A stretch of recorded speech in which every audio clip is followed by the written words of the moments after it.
Você já se perguntou se Deus tem um corpo? Será que ele tem uma forma física, algo que possamos imaginar ou até mesmo ver? A Bíblia diz que fomos criados à imagem e semelhança de Deus. Gênesis 1, 26. Mas o que isso realmente significa?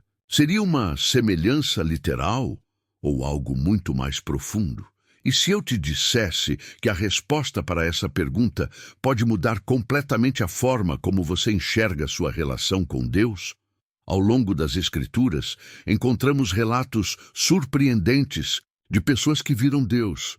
Moisés, Abraão, Isaías, Ezequiel, todos tiveram visões impactantes da glória divina. Mas como isso é possível se a Bíblia também afirma que ninguém jamais viu a Deus? João 1,18. Existe um mistério oculto por trás da forma de Deus, algo que poucas pessoas compreendem. Hoje vamos desvendar esse segredo e explorar uma verdade que pode transformar sua fé para sempre.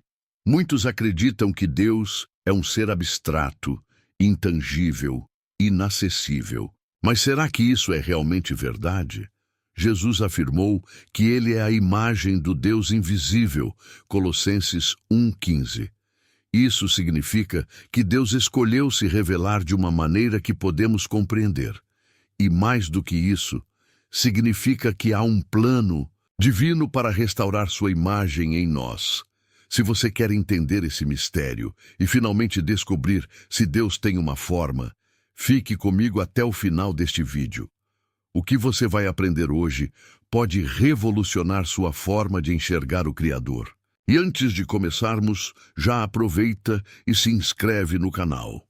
Muitas pessoas assistem aos vídeos e acabam esquecendo de se inscrever. Então não perca tempo e ative as notificações para não perder nenhum conteúdo revelador sobre a fé. Antes de começarmos, quero agradecer a cada um de vocês. Já somos 100 inscritos no canal. Esse crescimento só é possível graças ao seu apoio. Se você ainda não se inscreveu, aproveita agora e vem fazer parte dessa jornada. Agora, prepare-se, porque o que vamos revelar hoje vai mudar sua visão sobre Deus para sempre. Desde o início, Deus revelou seu desejo de refletir sua glória na criação. Em Gênesis 1:26, lemos: façamos o homem à nossa imagem, conforme a nossa semelhança. Mas o que isso realmente significa? Muitos imaginam que essa semelhança seja meramente física, mas na verdade trata-se de algo muito mais profundo. Deus nos criou para espelharmos seus atributos, como amor, justiça e sabedoria.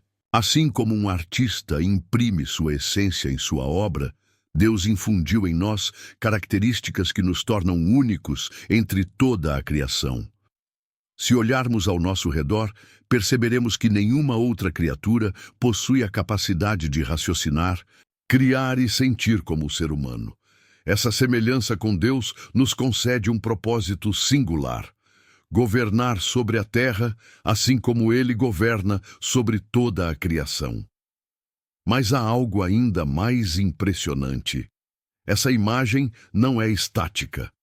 Ela pode ser aprimorada ou distorcida, dependendo da nossa caminhada espiritual. O pecado manchou essa imagem, mas o plano divino sempre foi restaurá-la em sua plenitude. Ao longo da Bíblia, vemos Deus constantemente chamando o seu povo para viver segundo sua vontade. Ele deseja que reflitamos sua natureza no mundo. Assim, como um espelho precisa estar limpo para refletir com clareza, nossas vidas precisam estar alinhadas com Deus para que possamos verdadeiramente manifestar sua imagem. Quando buscamos conhecê-lo e andar em seus caminhos, nos tornamos exemplos vivos do seu amor e caráter. Mas surge um mistério. Se fomos criados à imagem de Deus, ele teria uma forma física? Muitas passagens sugerem que Deus é espírito, João 4:24. Mas, ao mesmo tempo, encontramos relatos de encontros visíveis com ele nas Escrituras. Moisés viu as costas de Deus, Êxodo 33:23. Abraão recebeu o Senhor como visitante, Gênesis 18, e Ezequiel descreveu uma visão gloriosa da aparência divina, Ezequiel 1, 26, 28. Esses relatos nos levam a uma questão intrigante. Deus pode se manifestar em uma forma que possamos compreender? Essa reflexão nos conduz diretamente ao próximo ponto: a conexão entre a imagem de Deus e a figura de Cristo. Se Jesus é a imagem exata do Deus invisível, Colossenses 1,15, o que isso revela sobre a natureza divina? Vamos mergulhar mais fundo nessa revelação surpreendente. Se há alguma dúvida sobre como Deus se revela à humanidade, basta olhar para Cristo. Em Colossenses 1,15, Paulo declara: Ele é a imagem do Deus invisível, o primogênito de toda a criação. Isso significa que Jesus não apenas representa Deus, ele é Deus, em uma forma compreensível para nós. Ao olharmos para Cristo, vemos os atributos divinos em ação: o amor incondicional, a justiça perfeita, a compaixão que transforma vidas. Se Deus parece um mistério distante, Jesus é a resposta tangível desse mistério. A grandeza dessa revelação está no fato de que Cristo não veio apenas como um mensageiro, mas como a manifestação plena do Pai. Em João 14:9, Jesus diz a Filipe: Quem me vê a mim, vê o Pai. Essa afirmação muda tudo. Não estamos lidando com um Deus distante e inacessível, mas com um Deus que escolheu se tornar visível para que pudéssemos conhecê-lo pessoalmente. Cristo é o modelo perfeito daquilo que fomos criados para ser. A imagem restaurada de Deus em sua forma mais pura. Quando analisamos a vida de Jesus, percebemos que ele revelou Deus não apenas em palavras, mas em atitudes. Ele tocou os doentes, perdoou pecadores, chorou com os aflitos e desafiou os poderosos. Em cada gesto, ele mostrava como é o coração do Pai. Se queremos entender como a imagem de Deus deve se manifestar em nós, devemos olhar para Jesus. Seu amor pelos perdidos, sua obediência ao Pai e sua missão de redenção demonstram o propósito divino para a humanidade. Mas aqui está o detalhe que muitos ignoram. Jesus não apenas revelou Deus, ele também trouxe um chamado. Ele nos convida a nos tornarmos semelhantes a ele, restaurando a imagem divina que o pecado corrompeu. Em Romanos 8:29, Paulo nos lembra que fomos predestinados para sermos conformes à imagem do Filho. Isso significa que nossa jornada espiritual é um processo contínuo de transformação, aproximando-nos cada vez mais da natureza de Cristo. E essa transformação não acontece sozinha. Desde os tempos antigos, Deus usou formas visíveis para se revelar ao seu povo, preparando o caminho para a vinda de Cristo. Essas manifestações divinas, conhecidas como teofanias, mostram que Deus sempre desejou estar próximo da humanidade. Mas o que exatamente são essas aparições? E o que elas nos ensinam sobre a forma divina? É isso que vamos explorar a seguir. Desde os primórdios da fé, Deus se manifestou de maneiras visíveis para que seu povo o conhecesse e confiasse nele. Essas aparições, conhecidas como teofanias, são momentos em que o Criador se fez perceptível aos olhos humanos. O curioso é que, em várias dessas ocasiões, Deus assumiu formas que pudessem ser compreendidas pela limitação do homem. Um dos exemplos mais marcantes está em Êxodo 3:2, quando Moisés encontra a sarça ardente. O fogo que não consumia o arbusto era um reflexo da presença divina, poderoso, inextinguível, mas acessível. Outro grande evento ocorreu no Monte Sinai, quando Deus se revelou em trovões, relâmpagos e uma voz que fez tremer a terra. Êxodo 19:16-19. O povo de Israel testemunhou uma presença tão avassaladora que pediu a Moisés para ser seu intermediário. Isso nos ensina algo essencial. Deus não deseja permanecer oculto, mas há uma santidade em sua presença que o homem pecador não pode suportar plenamente. Por isso, ele sempre encontrou formas de se revelar que pudessem ser assimiladas sem destruir aqueles que o contemplavam. Ao longo do Antigo Testamento, encontramos outras teofanias impressionantes. Em Gênesis 18, Abraão recebe 3 visitantes misteriosos, um dos quais é identificado como o próprio Senhor. Em Josué 5, 13 e 15, vemos o príncipe do exército do Senhor aparecendo antes da batalha de Jericó.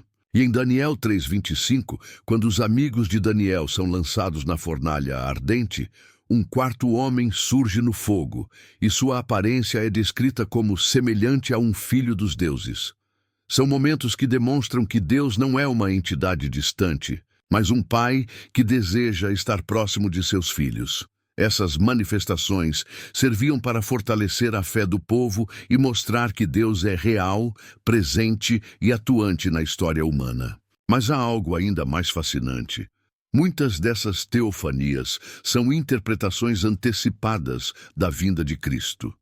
Ele, que é chamado de Emanuel, Deus conosco, Mateus 1:23, é a maior e mais perfeita revelação divina. Enquanto as teofanias do Antigo Testamento eram vislumbres passageiros da presença de Deus, Jesus veio para habitar entre nós de forma permanente. Essa conexão entre as teofanias e a encarnação de Cristo nos leva a uma conclusão surpreendente. Deus sempre desejou se manifestar de maneira compreensível para o homem. Mas por que ele decidiu habitar fisicamente entre nós em Jesus? E o que isso revela sobre sua natureza? A resposta a essa pergunta está na encarnação, o maior mistério da revelação divina. Desde o momento em que Deus libertou Israel do Egito, ficou claro que seu propósito não era apenas guiar seu povo, mas habitar no meio dele. Essa intenção se manifestou de maneira concreta quando ele ordenou a construção do tabernáculo, conforme descrito em Êxodo 25:8, e me farão um santuário para que eu possa habitar no meio deles. O tabernáculo não era apenas uma tenda sagrada. Era a prova de que Deus queria estar próximo, acessível, interagindo com seu povo de forma visível e tangível. Cada detalhe da construção tinha um significado profundo. A Arca da Aliança, que ficava no Santo dos Santos, simbolizava a presença real de Deus entre os israelitas. A coluna de nuvem durante o dia e a coluna de fogo à noite, Êxodo 40:38, eram manifestações visíveis de que o Senhor estava ali caminhando com eles. O tabernáculo foi a primeira estrutura física que representava esse desejo divino de proximidade, mas não seria a última. Mais tarde, o rei Salomão ergueria um templo magnífico em Jerusalém, consolidando ainda mais essa ideia. Quando o templo foi inaugurado, a glória do Senhor encheu o lugar de maneira tão intensa que os sacerdotes não conseguiam nem permanecer ali, segundo a Crônicas 7:1-2. Isso mostra que Deus não é um ser distante, isolado nos céus. Ele sempre buscou estabelecer um relacionamento real com os seres humanos. O templo simbolizava essa conexão, um ponto de encontro entre o divino e o terreno. No entanto, havia um limite. Apenas os sacerdotes podiam entrar no Santo dos Santos, e apenas uma vez por ano. Essa barreira indicava que, apesar da presença de Deus, o pecado ainda separava a humanidade dele. Mas essa separação não era definitiva.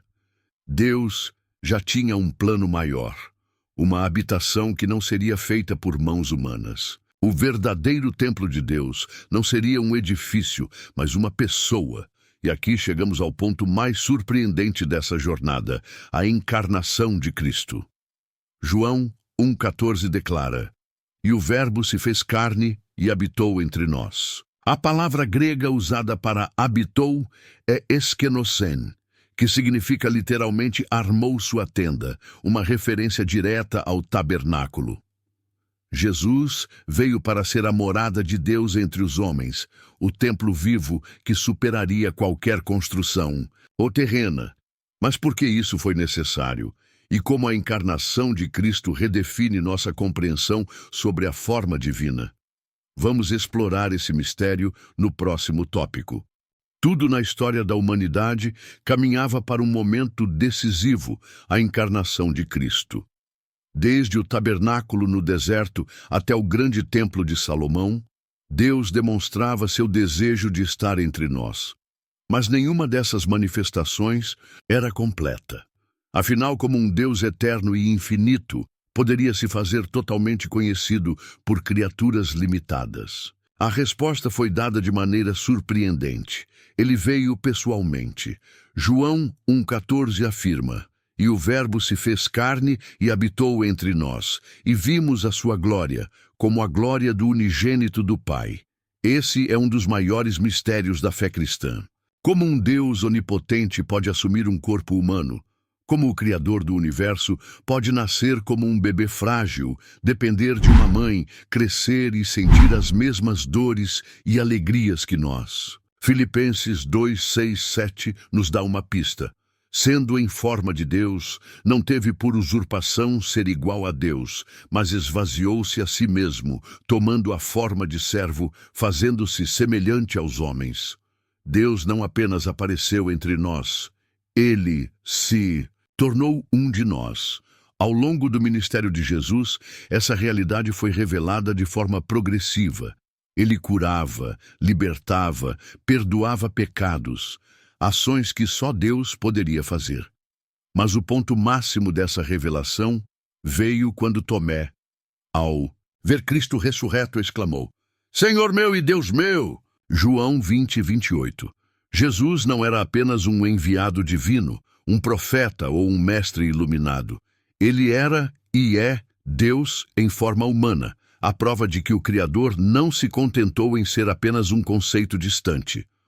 O mais impressionante é que a encarnação de Cristo não foi apenas um evento histórico, foi uma declaração sobre a natureza de Deus. Ele não é uma entidade fria e impessoal. Pelo contrário, ele sente, sofre, ama e se importa com cada detalhe da nossa vida.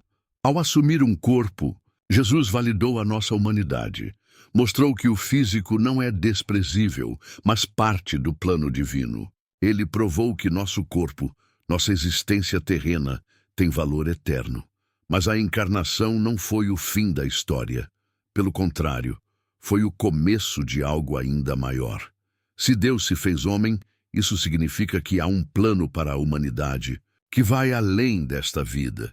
O que isso implica para o nosso futuro? E como essa revelação se conecta à restauração da imagem de Deus em nós? Esse é o próximo passo nessa jornada de entendimento. Desde o início, fomos criados para refletir a glória de Deus. No entanto, com a queda da humanidade, essa imagem foi distorcida pelo pecado. O reflexo divino no homem se tornou opaco, corrompido pelo egoísmo, pela injustiça e pelo distanciamento de Deus. Mas aqui está a boa notícia: a história não termina na queda. A vinda de Cristo ao mundo não foi apenas para revelar Deus aos homens, mas também para restaurar essa imagem perdida. Romanos 8, 29 declara que fomos predestinados para sermos conformes à imagem de seu Filho. Isso significa que Deus não apenas deseja que o conheçamos, mas que sejamos transformados para nos parecermos com Ele. Essa restauração acontece em dois níveis. Primeiro, no espiritual. Quando alguém se rende a Cristo, recebe um novo coração e um novo espírito. Ezequiel 36, 26. O Espírito Santo passa a habitar dentro dessa pessoa, começando um processo contínuo de santificação. Isso se reflete em mudanças visíveis, um caráter renovado, uma nova forma de pensar e agir, uma transformação interna que impacta cada área da vida. Como 2 Coríntios 3,18 nos lembra, somos transformados de glória em glória, na mesma imagem. Cada passo de fé nos aproxima mais do que fomos criados para ser. Mas há um segundo nível nessa restauração, o físico. Muitos pensam que a redenção em Cristo diz respeito apenas à alma, mas a Bíblia mostra que nosso corpo também faz parte do plano divino. Em 1 Coríntios 15:49, Paulo escreve: assim como trouxemos a imagem do terreno, assim também traremos a imagem do celestial. Isso significa que, no futuro, a restauração será completa, não apenas em nossa espiritualidade, mas também em nossa forma física. A ressurreição de Cristo foi a prova disso. Seu corpo glorificado não estava mais sujeito às limitações humanas, e ele é o modelo do que nos aguarda na eternidade. Esse processo de restauração não acontece de uma vez. Assim como o pecado corrompeu gradualmente a humanidade, a redenção ocorre de maneira progressiva. Quanto mais nos aproximamos de Cristo, mais essa imagem divina é reconstruída em nós. Isso se manifesta em nosso caráter, em nossa forma de viver e até em como lidamos com o sofrimento e as provações. A esperança cristã não se limita a esta vida. Ela aponta para algo muito maior. E isso nos leva a um último e grandioso mistério. Se a restauração da imagem de Deus já está em curso, qual será o desfecho dessa jornada? O que a Bíblia nos revela sobre o momento em que finalmente veremos Deus face a face? Essa é a pergunta que nos conduz ao nosso último tópico. Desde os tempos antigos, os homens buscaram compreender a Deus, mas sempre houve um limite. Moisés, apesar de sua intimidade com o Senhor, só pôde ver suas costas. Êxodo 33:23. Isaías teve uma visão do trono de Deus e sentiu-se indigno. Isaías 6:5. Ezequiel e Daniel tentaram descrever a glória divina, mas suas palavras pareciam insuficientes diante da grandeza do que testemunharam. O próprio apóstolo Paulo afirmou que agora vemos como em um espelho, de forma obscura. 1 Coríntios 13:12. No entanto, há uma promessa que nos enche de esperança. Chegará o dia em que veremos Deus face a face. Esse encontro final será o clímax da jornada espiritual. A Bíblia nos ensina que, no novo céu e na nova terra, Deus habitará entre os homens de maneira plena. Apocalipse 22:4 declara: eles verão o seu rosto e o seu nome estará em suas testas. Isso significa que a barreira que nos separa da presença divina será removida completamente. O pecado que nos afastava de Deus será eliminado e, finalmente, experimentaremos a comunhão perfeita com o Criador. Mas essa visão de Deus não será apenas um privilégio distante, será a realização do propósito para o qual fomos criados. Jesus afirmou em Mateus 5:8, bem-aventurados os puros de coração, porque eles verão a Deus. Ou seja, a busca pela santidade não é apenas uma questão de obediência, mas um caminho para uma revelação maior. Quanto mais nos aproximamos de Deus em vida, mais experimentamos sua presença e nos preparamos para esse momento glorioso. Outro ponto fascinante é que essa visão transformará completamente aqueles que a experimentarem. 1 João 3:2 nos revela: quando ele se manifestar, seremos semelhantes a ele, porque o veremos como ele é. Em outras palavras, a visão de Deus não será passiva, ela trará uma transformação completa.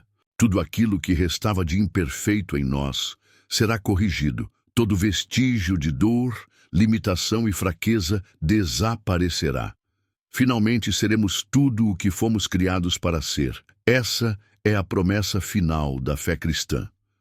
Desde a criação, passando pela encarnação de Cristo e pela restauração da imagem divina em nós, toda a jornada espiritual aponta para esse encontro supremo. E agora surge a pergunta inevitável: Estamos nos preparando para esse momento? Nossa vida reflete o anseio por essa visão, porque no fim, tudo se resume a isso: ver Deus e sermos transformados por sua glória. Essa é a grande esperança que sustenta nossa fé. Agora que você descobriu esse mistério, quero saber sua opinião. Você acredita que veremos Deus face a face um dia? O que mais te surpreendeu nessa revelação? Deixe seu comentário aqui embaixo, porque eu quero saber o que você pensa. Se esse vídeo te trouxe um novo entendimento sobre Deus, não esqueça de se inscrever no canal e ativar as notificações. Assim, você não perde nenhum dos próximos conteúdos que vão continuar te guiando nessa jornada espiritual. E antes de sair, tem um vídeo aqui na tela que complementa tudo o que falamos hoje. Clique agora e continue mergulhando nos mistérios da fé. Nos vemos lá.